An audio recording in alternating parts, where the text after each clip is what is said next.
တနေ့ကသားသမီးကျွန်တော်ရဲ့မိတ်ဆွေများအားလုံးပဲမင်္ဂလာပါတနေ့ကသားသမီးကျွန်တော်ရဲ့မိတ်ဆွေများတို့15ရက်2လ2026ကနေလည်းပြီးတော့22ရက်2လ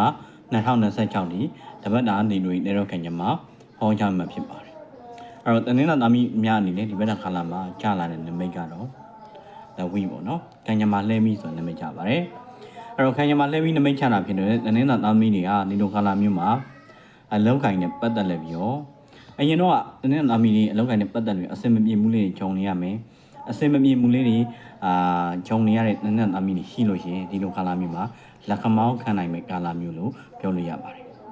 အဲ့တော့အလိုနေရာမှာကောင်းမွန်တဲ့ကာလာမျိုးဖြစ်ပါတယ်အလိုနေရာမှာကံကောင်းမှုပျော်ရွှင်မှုချမ်းသာမှုတွေရရှိလာမဲ့နမိတ်မျိုးတွေဖြစ်ပါတယ်အဲ့တော့တော်တော်လေးမှတော်လေးကောင်းမွန်တဲ့နမိတ်မျိုးဖြစ်ပါတယ်အဲ့တော့တနေ့သားမီးတွေအနေနဲ့ပေါ့ဒီလိုကာလာမျိုးမှာမဖြစ်နေလဲဆိုတော့ခံညမရဲ့ထောက်ပံ့ကောင်းနေခံညမရဲ့အကူအညီကောင်းနေခံညမရဲ့အကျိုးပေးတွေရရှိလာတော့မယ်ဆိုတဲ့နာမည်မျိုးဖြစ်ပါတယ်အဲ့တော့အလောက်ခိုင်းတဲ့ပတ်သက်ပြီးတော့မိုဘိုင်းလုပ်ငန်းလုပ်နေတဲ့လူတွေဆိုရင်လည်းဒီလိုခါလိုက်မျိုးမိုဘိုင်းလုပ်ငန်းတွေထားလိုက်ပြီးတော့အောင်မြင်သွားတာမျိုးတွေနာမည်ကြီးတာမျိုးတွေဖြစ်တဲ့ကာလမျိုးဖြစ်ပါတယ်အဲ့တော့ဝန်ထမ်းတွေဆိုရင်လည်းဒီလိုခါလာမျိုးမှာကိုလုပ်နေတဲ့လုပ်ငန်းခွင်တွေမှာအောင်မြင်မှုတွေပျော်ရွှင်မှုတွေကြုံရမယ်ဆိုတဲ့နာမည်မျိုးဖြစ်ပါတယ်ယာရုတွေတုံးမယ်ယာရုတွေတက်မယ်လားစာတွေတုံးမယ်ဆိုတဲ့နာမည်မျိုးဖြစ်ပါတယ်အဲ့တော့ကိုယ်ပိုင်လုပ်ငန်းလုပ်နေတယ်ဆိုရင်လည်းအဲ့ကိုယ်မိုဘိုင်းလုပ်ငန်းကနေလည်းပြီးတော့ဝင်ငွေတွေရရှိမယ်ငွေအစုလိုက်ပုံလိုက်ရရှိမယ်ဆိုတဲ့နာမည်မျိုးတွေဖြစ်ပါတယ်အဲ့တော့အလုံးနေမှာကောင်းမွန်တဲ့နာမည်ဖြစ်ပါတယ်ငွေချင်းနဲ့ပတ်သက်လည်းပြီးတော့ဖိုးအောင်ဆိုတဲ့နာမည်ကြပါတယ်အဲ့တော့ဖိုးအောင်နာမည်ချတာဖြစ်တဲ့ငွေချင်းနဲ့ပတ်သက်ပြီးငွေချင်းကလည်းကောင်းမွန်ပါတယ်ငွေနဲ့ချင်းနဲ့ပတ်သက်ပြီးဒီလိုခါတိုင်းမှာငွေချင်းနဲ့ပတ်သက်လည်းပြီးတော့ထူးထူးခြားခြားခံညမရဲ့အချိုးဝေးတွေရရှိလာတော့မယ်ဆိုတဲ့နာမည်မျိုးဖြစ်ပါတယ်အဲ့တော့ဒီလိုခါလာမျိုးမှာပေါ့နော်မိတ်ဆွေတို့အနေနဲ့ပေါ့တင်းနဲ့သားမီးတွေအနေနဲ့ဒီလိုခါတိုင်းမှာထီထိုးမယ်ချဲတွေထိုးမယ်ဆိုလို့ရှိရင်ထီတွေချဲတွေပေါက်နိုင်တယ်ဆိုတဲ့နာမည်မျိုးဖြစ်ပါတယ်ထီတွေချဲတွေပေါက်တတ်ပါတယ်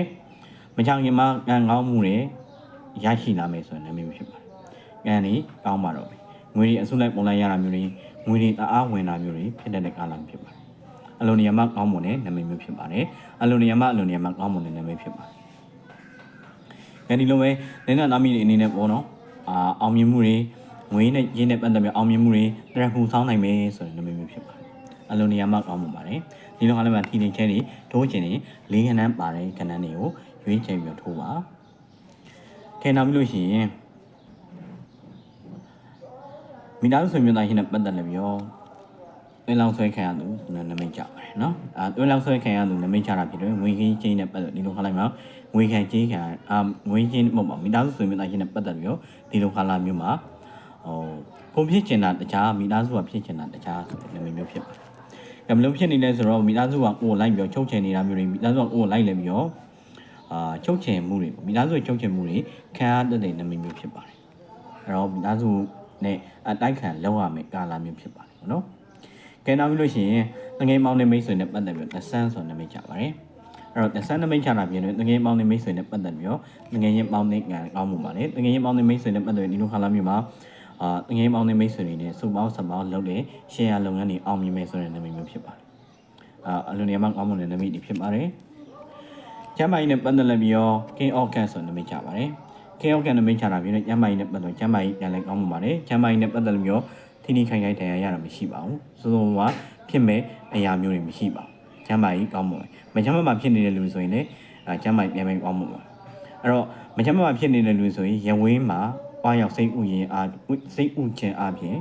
ရဝင်းရဆရာဟောင်းတမန်ဟောင်းတွေနဲ့တွေ့ရမယ်ဆိုတဲ့နာမည်မျိုးဖြစ်ပါတယ်အဲ့တော့အနာနဲ့စိတ်တင်မဲ့နာမည်မျိုးဖြစ်ပါတယ်ပညာရေးနဲ့ပတ်သက်လို့ရောဒေတာဝါနာမည်ချပါတယ်ဒေတာဝါနာမည်ချတာမျိုးတွေဒီလိုခါလာမျိုးမှာပညာရေးနဲ့ပတ်သက်လို့ရော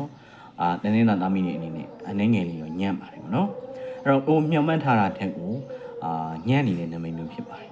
အဲ့တော့ဘယ်လိုနာမည်မျိုးတွေလဲဆိုတော့ကိုကအင်တာဗျူးတွေဖြေမယ်ဆောင်းပွဲတွေဖြေမယ်အဲ့လိုဆိုလို့ရှိရင်ဒီလိုခါလာမျိုးမှာအင်တာဗျူးစာမေးပွဲတွေမှာ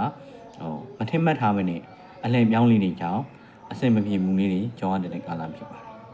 ်အမှတ်မထင်ပေါ့နော်မဟုတ်တဲ့ကိစ္စလေးတွေကြောင့်လည်းအဆင်မပြေမှုလေးတွေကြောင်းလည်းပြီးတော့စာမေးပွဲတွေမှာမဖြေနိုင်တာမျိုးတွေဖြစ်နေပါတယ်အဲ့တော့စာအုပ်ပို့လည်းပြီးတော့လုပ်ပါစာအုပ်တင်ချပို့လည်းပြီးတော့လုပ်ပါပညာရေးကို assignment မဲ့အာရုံစိုက်ပါဆိုတဲ့နာမည်မျိုးဖြစ်ပါတယ်ကျမ်းမာရေးကြောင့်လည်းပညာရေးမှာလာရောက်ပြီးတော့ထိခိုက်တာမျိုးတွေလည်းရှိပါတယ်နော်။ကဲနောက်ပြီးလို့ရှိရင်အ ချင်းအိမ်တော်ကြီးနဲ့ပတ်သက်လို့ပြောနိုင်ရောပန်နီငယ်ဆိုနမိတ်ချပါတယ်နိုင်ရောပန်နီငယ်နမိတ်ချတာဖြစ်လို့အချင်းအိမ်တော်ကြီးနဲ့ပတ်သက်ပြီးတော့အချင်းအိမ်တော်ကြီးပြန်လည်ကောင်းပါပါတယ်အချင်းအိမ်တော်ကြီးမှာပျော်ရွှင်စရာလေးတွေကြောင်းမဲ့နမိတ်ဖြစ်ပါတယ်ပျော်ရွှင်စရာခိုင်းတဲ့နေ့ချင်းသူကြီးသားကိုအိမ်တော်ဖက်နေရဲ့လက်ဆောင်တွေပစ္စည်းတွေရတဲ့ကာလဖြစ်ပါတယ်အဲ့တော့ပျော်ရွှင်စရာနမိတ်တွေဖြစ်ပါတယ်တယောက်နဲ့ပုံတယောက်နားလည်မှုတွေ